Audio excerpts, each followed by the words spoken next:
एक बार प्रेम से बोलिए सच्चे दरबार की जय।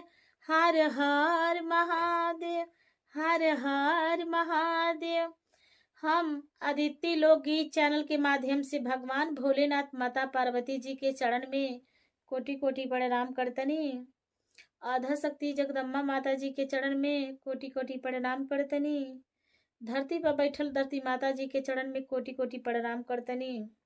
यूट्यूब के माध्यम से देख रहल बनी जितना गुरु बहिना गुरु भैया दीदी लोग, सबके चरण में कोटि कोटि प्रणाम करतनी। और हाँ, हरिंदर भैया लीलम दीदी जी के चरण में कोटि कोटि प्रणाम करतनी। मर प्रणाम से इनकार हो।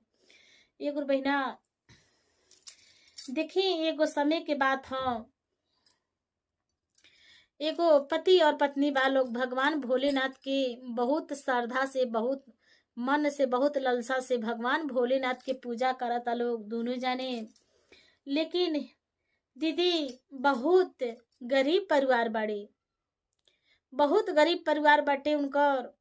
देखी, उनकर पति देव रहना दिन भर रिक्शा चलावा तो साझी के चावल चाहे आटा किन के लाओ तो उनकर घरे भोजन बने तो उनकर लड़का उ खा लो।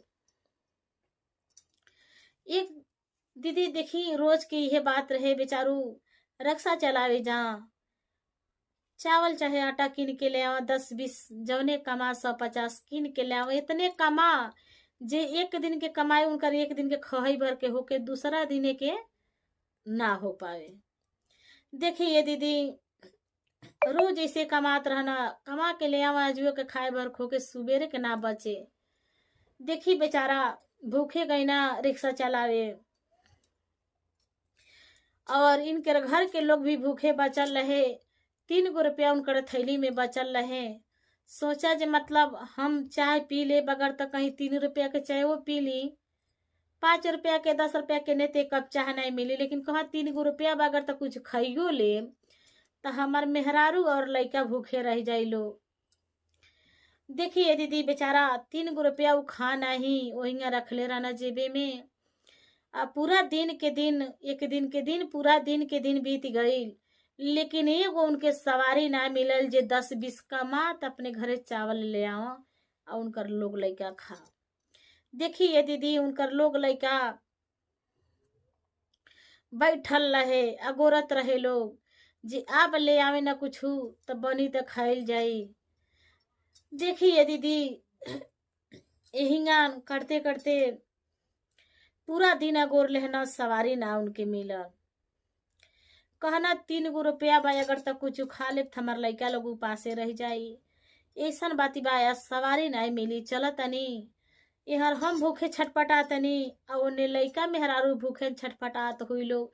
पेट में कुछ रहे ना ये दीदी तक कहाँ से कुछ निक लागे। कहत ना इन्हें हम छटपटाई बोने वो छटपटाई लोग, बहुत कष्ट बुझाता। हम चल तनी घरे, अगर तो सब जने एक साथ में रहल जाई तो अपन आदमी देखी दीदी एक साथ में कितने भूखे चाहे कितनहु कष्ट में आदमी रहेला, तन 2 आदमी रहेला बातचीत करत रहेला, चाहे भगवान के भजन कथा सुनत उनत रहेला तो में भूख भुला जाला, भगवान में मन लगा ली ना।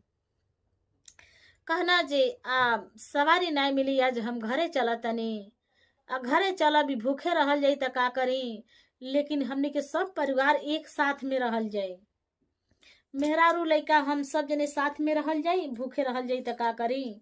उनके ऊ देख के संतोष कर लिया, उनके ऊ देख के संतोष कर लिया, आ अकेले उनके रही नहीं जा। देखिए दीदी लगना जब घरे आवे, भगवान भोलेनाथ के महिमा देखिए दीदी। भगवान भोलेनाथ जोगी के भेष धा के, जोगी के भेष धा के अब भगवान भोलेनाथ रोड पे आके खड़ा हो गए ने, रोड पे आके खड़ा हो गए नहीं। ये बेचारू के तो भूखन देखिए दीदी, एक तो रिक्शा चलावे के रहे या बेचारा के भूख लगल रहे, कुछ सूझे नहीं। जब एगो भगवान भोलेनाथ के देख लेना, मतलब भगवान भोलेनाथ जोगी के रूप में खड़ा हो गई नी, तो जन वो चला एगो तो सवारी मिलल। आज हमनी के पेटे के कुछ पेटे के राशन पता ही ले लेबी तो हमनी के कुछ पेटे के आनंद मिल जाए। खाइल पियल जाए। देखी दीदी जब वो गई ना तो कहत नहीं आई आई हमारे रिक्शा पर बैठ जाई और जहाँ कहब तहाँ हम रउआ के ले आके छोड़ी दे। आई साधु बाबा बैठे। भगवान भोलेनाथ के महिमा देखी। रिक्शा पर बैठ गई नी कहनी रिक्शा पर ते बैठा लिहला लेकिन हमरे पास 1 रुपया बा नाही। आप बेचारा सोचे लगना जे एगो तो सुबह से खैले नहीं बानी हमार लइका लोगों ने पटपटाता लोग खैले बेगर हमें ने छटपटातनी। आई तो कहता ना हमार लगे 1 रुपया नहीं बा। हम तो सोचनी है 10-20 जवने मिल जाई राशन लेके चलम तो कम से कम लइका लोग के और हमनी के पेट में शांति मिली कुछ खा लेता। लेकिन एक बहन दीदी बेचारा दिल के बहुत बड़ा रहना। गरीब तो रहना लेकिन दिल में बहुत बढ़न उनकर दिल बड़ा बड़ा उनकर जगह रहे। दिल में बहुत अच्छा आदमी रहना। देखी कहना ठीक बाटे रउरे लग पैसा भले ना बा लेकिन रउआ जहाँ ले कहब तहाँ ले हम ले आके छोड़ब। देखिए दीदी कहना पैसा भले ना बा लेकिन जहाँ ले रउआ कहब तहाँ ले हम रउआ के ले आके छोड़ब। देखी भगवान भोलेनाथ तो रक्षा पर बैठ गए जोगी के भेष में लेकिन पूरा इनके तौलत रहनी। लेकिन दिल के बहुत अच्छा साफ रहना। ये दीदी का कहना कहना हे महात्मा जी रउआ तो महात्मा जी है ये हई आ कौनो ऐसा कथा वथा कहीं जे दिल पे जो कौनो दिमाग पे घाव चोट रहे जे ओसे टेंशन उनसन कुछ दूर हो जा।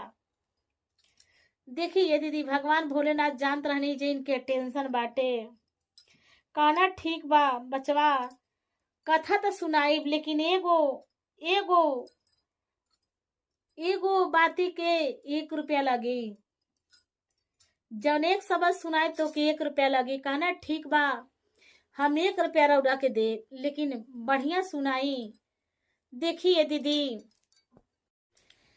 दीदी भगवान भोलेनाथ रिक्शा पर बैठल बानी और कहतनी जे की कहानी सुनाई बेटा 1 रुपया लगी।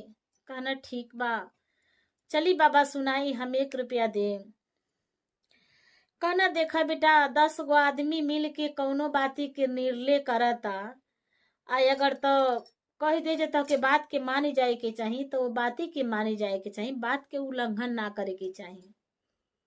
देखी दीदी कहना बाबा कह देनी जे बेटा लाओ 1 रुपया काढ़ा एक कहानी कह देनी। तू कहता ना ये महाराज मन में सोचता ना जे कहानी तो ऐसा कहानी जे मन भरबे ना कइल आ रिक्शा हमार 2 कदम ना चलल आ इतने में कहानी खत्म हो गई।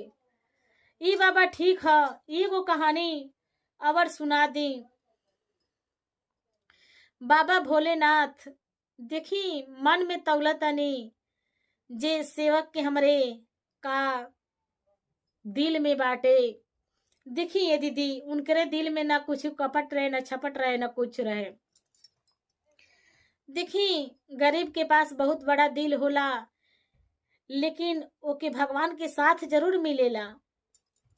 फिर भी भगवान का कहनी साधु जी कहनी ये बेटा कहत नहीं गौरी सुना दी 1 रुपया औरी देव। कहना ठीक बा।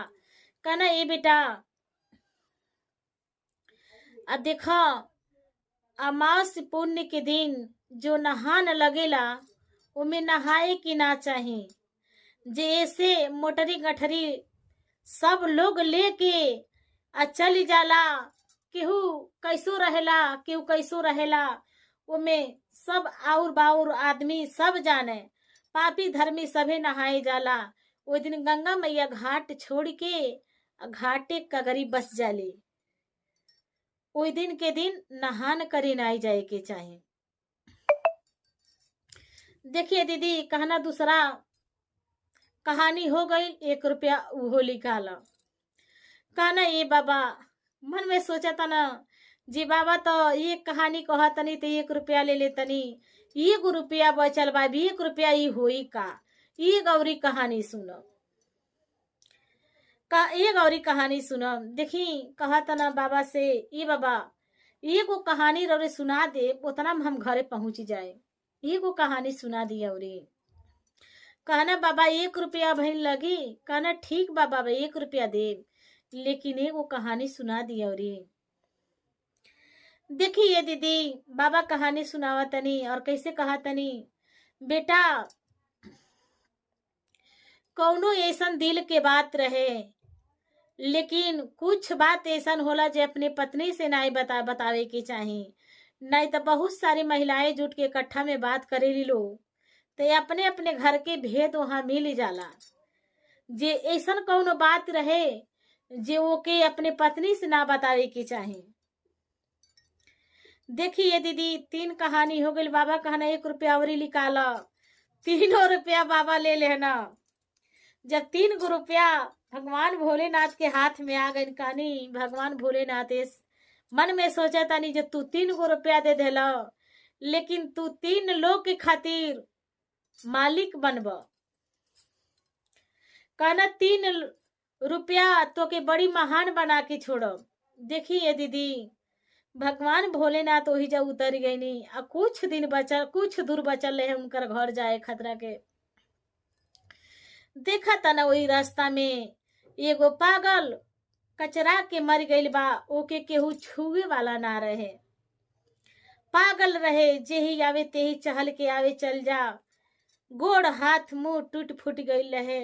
ई कहना ये दादा इहो तो बेचारा केहू के घर के आदमी है, रास्ता में बा मर गइल बाटे, जेही नहीं तेही केहू इनके उठावत नहीं बाटे।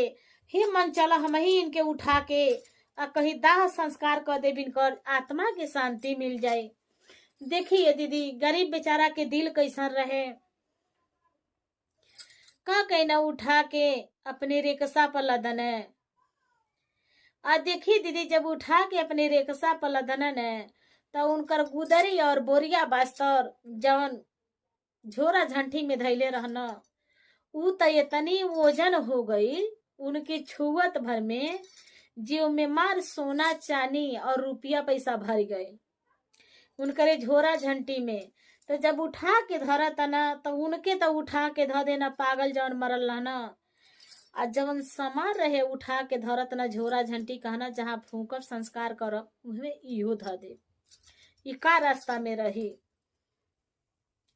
दीदी। देखी दीदी उठा के धरत ना, तो बहुत वजन लागल। कुछ दूर गई ना, तो गई ना तो देखत ना पैसा हाथ का ना, ये मन ई पैसा आखिर का होई। यही पैसा के चलत नहीं बढ़िया से इनकर कफन उफन और इनकर काम क्रिया दाह संस्कार अच्छा से कर दे। वही पैसा के लेके गई ना, घाटे पर उनके सुता दी है ना ये दीदी। अपने चली गई ना, उनके कफन बेमान सब बनौने ले के जहमे सब फूकनत अपना। जौन पैसा बचल देख जब जब जौन भारी लगत रहे ओके उठौना देखना, सब सोना चांदी और पैसा घर है। पैसा घर नहीं है दीदी, पैसा और सोना चांदी है। का कहना उनके फूक ताप देना। घरे गई ना, तो वही दिन के दिन ये दीदी लड़का मेहरारू उनकर उपासे बैठल ले, खूब अच्छा अच्छा सामान अपने घरे फल सेव केरा और खाए पिए वाला बहुत सामान लेके गई ना। जब लेके गई ना ये दीदी उनकर लड़का बहुत होके खुश, और उनकर मेहरारू खाए लो पिया लो। लेकिन ये दीदी भिनाई भैले से अपन घरे दुआरे के जो झोपड़ी बड़ी रहे ओके उजार पुजार के बढ़िया घर दुआर बनवाए लगना, खेत बाड़ी कीने खरीदे लगना। सारी सामान उनकर जब लगल होके, तो जानते बानी ये दीदी जौन घर में बैठ के ये घरे वगैरह चुगली करेली लोगन, उनसे कहाँ अभी थी होता रे। उनकर मेहरारू से लगली लोग पूछे, तोरी मर्दा का कैला सा इतना घर दुआर कुल महा बनत आटे और खेती बाड़ी सब लिया गई और अच्छा अच्छा कपड़ा पहने लगला सन या खाए पिए लगला सन। तू कहला मौगी का कहा तड़ी, कहली हम नहीं जाने तनी वो कहाँ से ले आयल बाना आ कहाँ से कमावे न, कमा के खियावत न। इतना रिक्शा तो चलावे जाना, तो काली समौगी जे 3-4 दिन से तोर रिक्शो बंद बाटे, रिक्शो नहीं चले जाता, कहाँ से आवत आटे। कलश ठीक ममौगी कहत रही ठीक बा, अब उनसे पूछ ले तब बताई। देखिए दीदी, साझी के खा पी के लोग लइका सबे सुतल, सुतर बड़ी अपने मर्द से पूछत अड़िए जी कहाँ से रउआ इतना पैसवा ले आइल बनी जे घर दुआर बनवावत तनी, और इतना बढ़िया बढ़िया खाओ के मिलता, बढ़िया बढ़िया कपड़ो और लत्ता पहना तनी जान। जौन है बगलिया में पड़ोसी लोग बा लोग पूछत रहला लोग, तो पूछत रहला लोग, तो हमसे पूछता लोग जे तोहर मर्दा कहाँ से इतना कपड़ा लत्ता और घर दुआर बनता, कौन कमाई कैना हूँ, कौन कमाई कैना है ये दीदी। मर्दा के बतिया मन पर गए, जौन कहानियां सुनौले रहनी जे ऐसन कोनो बात रहे जे नारी से ना बतावे के चाही। देखिए दीदी, का कहना कहना देखबू एगो जगह बाटे, इतना कमाई ओइजा होता, मदारे के पेड़ बाटे, और ओकर दूधवा आँखी में डाल न तो बड़ी कमाई होता। खाली पैसे गिरता मदारवा के पेड़वा में से, जाके जे जाई न मदारवा के तुर ले पतैया आ दूधवा आँखिया में डाल ली, पेड़वा में खाली पैसा झरे लगता। नदी के आटे बाऊ पेड़। देखिए दीदी, अब जब इनसे सुबेर भैले पड़ोसी लोग पूछता लोग, तो कहली हमार पति कहत रहना हाँ जे नदी के आटे उ पेड़ बाटे या मदारे के पेड़ हुए, जब दूधवा तुर के अखिया में डारिला न तो खाली पैसवा पेड़वा पर से झरत आटे। अब देखी गांव भर तो पैसा के पीछे पागल हो गई है। अब जे गईल सब केहू गईल। देखिए दीदी, एगो गौवा में काना रहे, ओकर एके आँखी से लौकत रहे, एक आँखी से ना लौकत रहे, एके गो से लौकत रहे। सब लोग जाके आँखी में तूर तूर डार डार पटाल, बस सबके आँखी भड़क गई। आई कानवा रहे तो जौन अखिया से ना लौकत रहे वो अखिया में डरले रहे, तो मान ली तो ओकर तो एके गो खराब रहे, जौन खराब के में डरले रहे वो तने ले रह गई दीदी। तो यह बात बाटे, जब केहू के धन बढ़े लगी, केहू के दौलत बढ़े लगी, केहू के पति बढ़िया से कमाए लगी है, तो लोग अगल बगल पता लगावे लगी कहाँ से इनकर पैसा आवता।